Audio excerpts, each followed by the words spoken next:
प्रश्न है उस प्रश्न में हमसे आसन्न कोण, रैखिक युग्म और शीर्षाभिमुख कोण के विषय में पूछा है। तो हमने आपको शुरू में बताया था कि सवाल में जो जो चीज़ें पूछी जाती रहेंगी हम आपको समझाते रहेंगे। तो पहली चीज़ हम आपको आज बताएंगे कि आसन्न कोण क्या होते हैं। जैसा कि आपको इस आकृति में दिखाई दे रहा है, ठीक है, दो कोण बने हैं। एक कोण नंबर 1 हम इसको नाम 1 दे देते हैं, इसको हम नाम दे देते हैं 2। तो जब दो कोण एक साथ चिपके हुए हों, एक साथ बने हों, तो ये कहलाते हैं शीर्षाभिमुख कोण। क्या खासियत होती है इनकी? इनकी खासियत हमने आपको यहाँ बताई है। देखो, कोणों का ऐसा युग्म है जिनका एक उभयनिष्ठ शीर्ष हो। तो ये देखो, पहले कोण में हम देखते हैं क्या है, कोण का नाम है AOB। तो कोण जहाँ पे बना है वो क्या है, O पे। तो इस नंबर 1 कोण का जो शीर्ष है वो है O, और नंबर 2 कौन सा कोण है, BOC। तो इसके टॉप में भी क्या है, शीर्ष क्या है, O। जहाँ पे दोनों किरणें मिल रही हैं वो टॉप है आपका O, तो इसको बोलते हैं शीर्ष। तो एक उभयनिष्ठ शीर्ष का मतलब ये है कि दोनों कोणों का एक ही शीर्ष हो। ठीक हो गया। एक उभयनिष्ठ भुजा हो। एक उभयनिष्ठ भुजा का मतलब ये है, देखो ये कोण हमने नाम दिया AOB, इसमें दो किरणें हैं, एक OA और OB, और इसमें या दो भुजाएं कह सकते हैं। और इस कोण की भी दो भुजाएं हैं, एक OC और एक OB। तो OB भुजा जो है, ये बीच वाली जो भुजा आपको दिखाई दे रही है, ये 2 नंबर का कोण भी इससे बन रहा है और 1 नंबर का कोण भी इस भुजा के कारण ही बन पा रहा है। तो ये भुजा ऐसी है जो दोनों में कॉमन है, जिसको हम बोलते हैं उभयनिष्ठ है। और तीसरा गुण ये होना चाहिए, जो भुजाएं उभयनिष्ठ नहीं हैं वे उभयनिष्ठ भुजा के एक एक, या ये कहें कि दोनों तरफ, ठीक है, ये बीच में क्या है, कॉमन हो गई। तो दूसरी भुजा, एक भुजा OA जो है देखो, ये इस तरफ को है नीचे की तरफ, तो दूसरी भुजा ऊपर की तरफ है, दोनों अलग अलग दिशा में होनी चाहिए। तो इसको हम बोलते हैं आसन्न कोण। ये क्या कहलाता है, आसन्न कोण कहलाता है। नंबर 2 हम आपको बताएंगे रैखिक युग्म। देखो, रैखिक युग्म क्या होता है, रैखिक युग्म भी आसन्न ही कोण है। आसन्न कोण, जैसे पूरक कोण क्या थे, दो कोणों का एक युग्म था। संपूरक कोण क्या थे, अकेला कोण नहीं था, दो कोणों का युग्म था। इसी प्रकार आसन्न कोण भी दो कोणों का युग्म है और रैखिक युग्म भी दो कोणों का ही युग्म है। इसमें क्या होता है, ये दोनों आसन्न कोण दिख रहे हैं आपको, नंबर 1 और नंबर 2 अगर हम इनको ले लें, एक उभयनिष्ठ शीर्ष, दोनों आसन्न कोण है। तो आसन्न कोण की जितने भी गुण हमने आपको बताए वो सब इसमें लागू हो गए। बस इसमें जो अउभयनिष्ठ भुजाएं होती हैं, जो भुजाएं इसमें देखो, एक OA था और एक OC था। जब ये OC जो है इस OA की सीध में आ जाए, बिल्कुल इस तरफ को, ठीक है, तो हम इसको बोलते हैं, देखो, एक रैखिक युग्म ऐसे आसन्न कोणों का युग्म होता है जिनकी वे भुजाएं जो उभयनिष्ठ नहीं हैं, विपरीत दिशा में किरणें होती हैं। विपरीत दिशा में किरणों का मतलब क्या है, देखो, ये माना इस सफेद बिंदु से शुरू हो रही किरण, तो इसकी दिशा कहाँ को है, इस दिशा में है जहां को इसकी नोक है।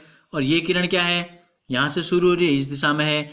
जब ये दोनों क्या हो जाएं, एक सीध में आ जाएं, इस प्रकार से इन दोनों के प्रारंभिक बिंदु जो हैं मिल जाएं और दोनों क्या बना दें, एक सीधी रेखा बना दें।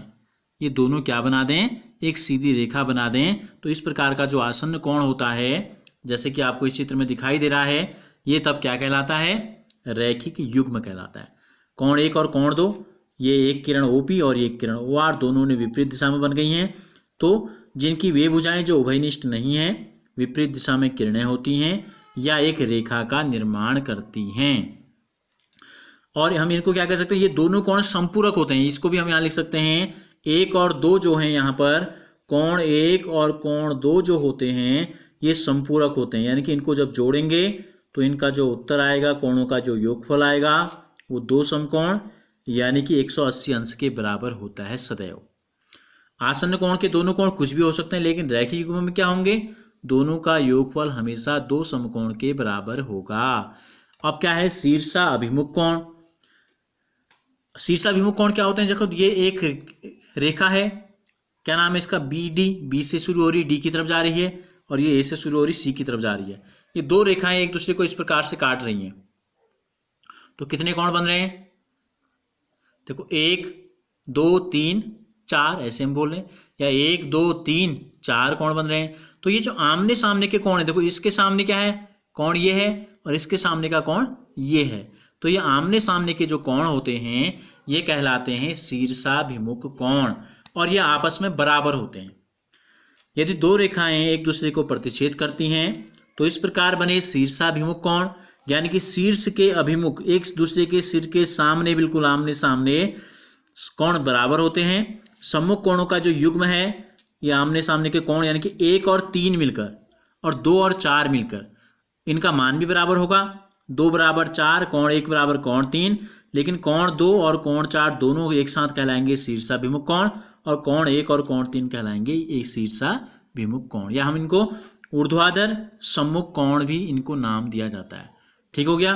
तो अब इन तीनों कोणों से संबंधित एक जो प्रश्न है उस प्रश्न को हम हल करेंगे। प्रश्न संख्या जो 9 आपको दिखाई दे रही चित्र में,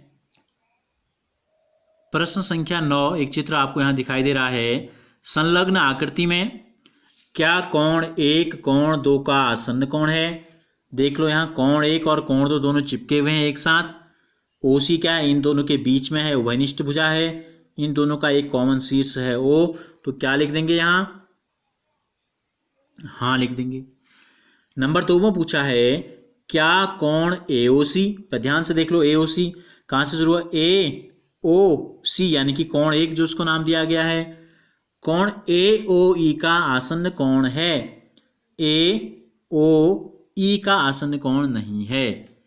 ठीक है, देखो एक कोण है 1 और एक कोण जो है पूरा दिया है हमको 1 से लेकर 2 तक का, तो 1 और 2 तो आसन्न कोण है, लेकिन 1 और ये पूरा जो है ये दोनों आसन्न कोण नहीं हैं। क्यों? क्योंकि इन दोनों में एक भुजा उभयनिष्ठ तो है। देखो ए ओ सी में एओ है और ए ओ ई में भी एओ है, लेकिन एओ बीच में होनी चाहिए जबकि ये बीच में नहीं है। इसके इस तरफ कोई भी भुजा नहीं है, दोनों भुजाएं इस तरफ आ रही हैं, तो क्या लिख देंगे? नहीं। तीसरा पूछा है क्या COE एवं EOD रैखिक युग्म बनाते हैं? देख लो COE कौन सा कोण है? COE यानी कि कोण 2। EOD कौन सा कोण है? EOD। ठीक हो गया। एक कोण 2 है और एक 3 और 4 दोनों को मिला के है, तो देखो इसकी किरण OC और इसकी किरण OD दोनों एक ही सीध में हैं। या हम इसको रख के ऐसे देखें तो क्या बना रही हैं? देखो एक लाइन बना रही है, पूरी एक लाइन सीधी, तो एक रेखा बना रही है, तो इसका मतलब ये दोनों कोण जो है रैखिक युग्म हैं। तो क्या लिख देंगे हम? हाँ लिख देंगे। क्या कोण BOD कौन सा कोण है देखते भी रहें? BOD यानी कि कोण 4 एवं कोण DOA 4 और 5 संपूरक हैं। तो देखो हमने आपको बनाया था ये एक रेखा पे बने कोण है। देखो ये एक रेखा है और इस पर एक किरण खड़ी होती है, जैसे रैखिक युग्म में ऐसा ही होता है, दो आसन्न कोण, या हम इसको ऐसे भी कहते हैं एक रेखा और एक किरण खड़ी हो, तो इस प्रकार दोनों कोण क्या हैं? रैखिक युग्म बनाते हैं और इनका जो योगफल होता है अभी मैंने आपको बताया था 2 समकोण यानी कि संपूरक होता है। तो यानी कि ये दोनों क्या हैं? संपूरक हैं, तो बिल्कुल हैं, तो हाँ लिख देंगे। क्या कोण 1 का शीर्षाभिमुख कोण 4 है? 1 के बिल्कुल सामने, तो देखो क्या 1 और 4, ध्यान से देखो एक लाइन ये है और एक लाइन ये है, तो एक बिल्कुल आमने सामने बन रहे हैं। यहाँ है 1, देखो 1 लिखा है, और यहाँ है 4, बिल्कुल आमने सामने हैं, बिल्कुल हैं, तो कैसे कोण हो गए? ये हो गए शीर्ष। हाँ लिख देंगे। क्या 1 का शीर्षाभिमुख कोण 4 है? तो क्या लिख देंगे? हाँ शीर्षाभिमुख कोण 4 है 1 का। 5 का शीर्षाभिमुख हमसे पूछ दिया है। 5 देखो किन दो रेखाओं के बीच में बनाया? 5 एक OA और एक OD, यहाँ को किरणें कहें, तो इन दो किरणों के तरफ जो इस तरफ बन रहा है कोण, एक किरण ये है और एक किरण ये है, तो इन दोनों के बीच में यहाँ 5 बन रहा है, तो इन दोनों के बीच में यहाँ जो कोण बन रहा है इस कोण को बोलेंगे हम 5 का शीर्षाभिमुख कोण। तो ये कोण क्या है? एक रेखा यह है, देखो OC नाम है इसका, और एक रेखा यह है, इसका नाम है OB, तो कोण का नाम हो जाएगा BOC। इस कोण का नाम हो जाएगा कोण BOC। तो इस प्रकार से आसन्न कोण क्या होते हैं आपने समझा, रैखिक युग्म क्या होता है, और शीर्षाभिमुख कोण या हम उसको ऊर्ध्वाधर सम्मुख कोण भी हम कहते हैं।